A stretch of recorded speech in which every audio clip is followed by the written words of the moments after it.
So আমার নাম রনিত কুমার বেরা। আমি এসেছি টাকি রোডের সুবর্ণপত্তন থেকে। আমি বারাসাতেই থাকি, আর এটাও বারাসাত মডার্ন কম্পিউটার। সো আজকের আমার এটা পিসি বিল্ড আছে। আমি এখানে প্রসেসর ইউজ করেছি Ryzen 5600 GT। এখানে আমি মাদারবোর্ড ইউজ করেছি B550M Pro VDH ওয়াইফাই। আমি এখানে র্যাম ইউজ করছি T-Force Delta RGB, আর এটা হচ্ছে WD 1TB NVMe।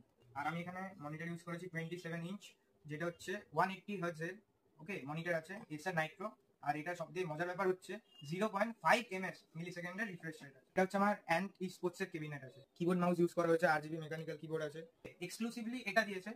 আর সাথে রয়েছে হচ্ছে ওখানে ব্যাগটা আছে, ব্যাগটা দেখে এটা ব্যাগ দিয়েছে। এখানে কুলিং প্যাড নিয়েছি ল্যাপটপের জন্য, আমার র্যাপো কোম্পানির একটা ওয়্যারলেস মাউস। তো প্রথমে এখানে আসার পর অ্যাম্বিয়েন্সটা অনেক সুন্দর।